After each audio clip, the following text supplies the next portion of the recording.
2021-2022 eğitim öğretim yılının hayırlara vesile olmasını temenni ediyorum.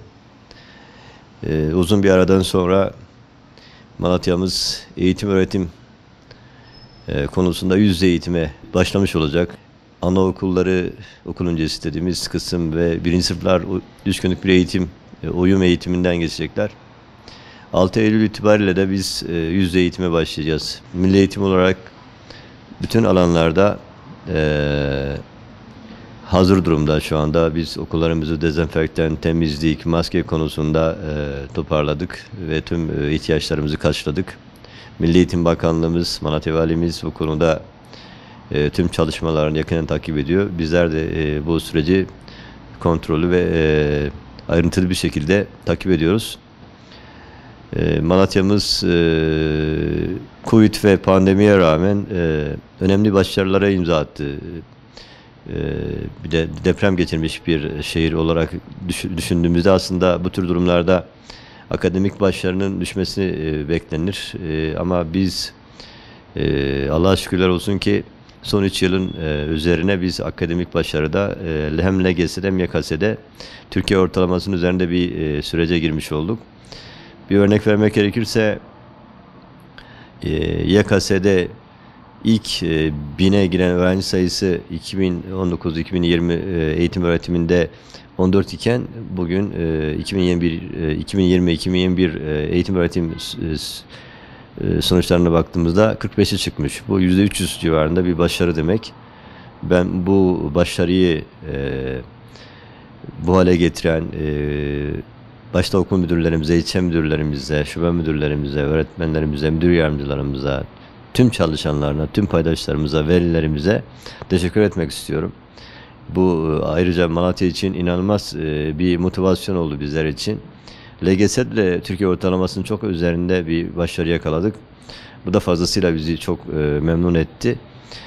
Yani deprem ve pandemiye rağmen bir ilde başarı yükseliyorsa burada çok iyi bir ekip var demek. Öğretmenler bize çok ciddi bir şekilde destek vermiş demek. Okul müdürlerimiz bize çok ciddi bir şekilde destek vermiş demek. Malatya Valimiz bu konuda bize ciddi bir destek vermiş demek. Burada tüm paydaşlarımızın bize ciddi bir şekilde destek vermiş demek. Sonuçlarını çıkarabiliriz. Açıkçası bu moral ve motivasyonumuzu çok iyi bir noktaya getirdi. Bizim hedefimiz Malatya'mızı hem LGS'de hem YKS'de kalıcı bir şekilde ilk 5'te tutmak. Ama şu anda birinci hedefimiz ilk 10'da tutmak, sonra da ilk 5'te tutmak.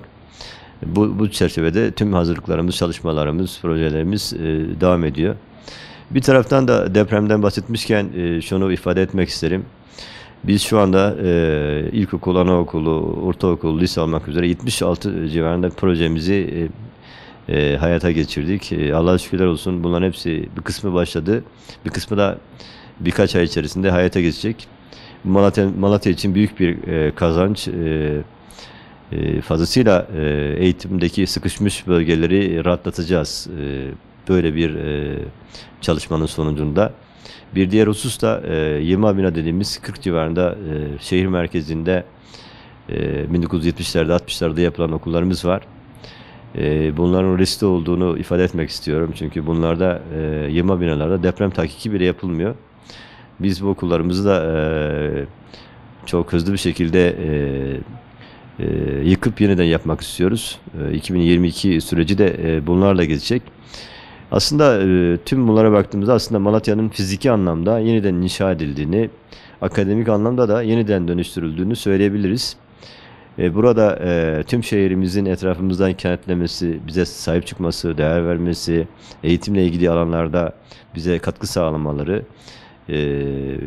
önemli bir nokta arz ediyor ve burada destekler artarsa şehirle ilgili ben önemli başarılar imza atacağımızı düşünüyorum. Bir diğer husus da 2021 yılında da ben bunu 2020-2021 eğitim öğretim yılında da ifade etmiştim. Bizlere emanet edilen bir kesim dezavantajlı gruplar var. Bunlar işte yetim çocuklar, öksüz çocuklar, anne babası ayrılmış, parçalanmış aile çocukları, engelli çocuklar, ekonomik yetersizlikten etkilenmiş öğrenciler.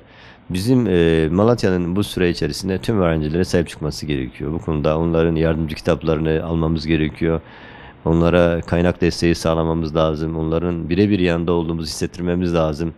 Bu öğrenciler arasında başarılı olan öğrencilere ulaşıp onlara da eğitim imkanlarını arttırmamız lazım. Burs sağlamamız lazım. Benim buradaki Malatya kamuoyuna tekrar bunu duyurmak istiyorum.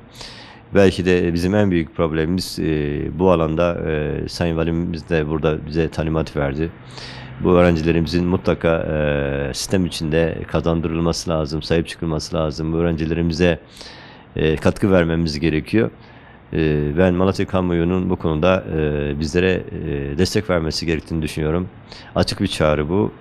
Tüm iş adamlarımızın, halkımızın bir 10 bin civarında böyle öğrencimiz var. Öğrencilerimizin yanında olması gerektiğini düşünüyorum.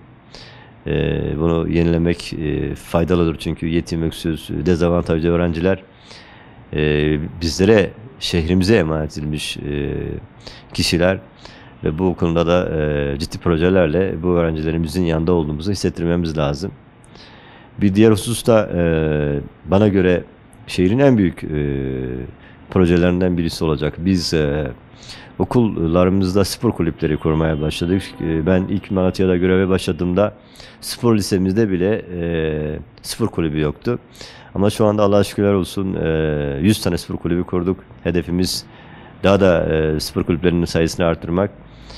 Spor Bakan Yardımcımız Malatyalı bu konuda da bize destek veriyor. Altyapı konusunda da biz okullarımızın fiziki anlamda halı saha, basketbol, tenis kortu konusunda inşa edeceğiz. Orada Spor Bakan Yardımcımız bu konuda Malatya'ya ciddi destek vereceğini ifade etti.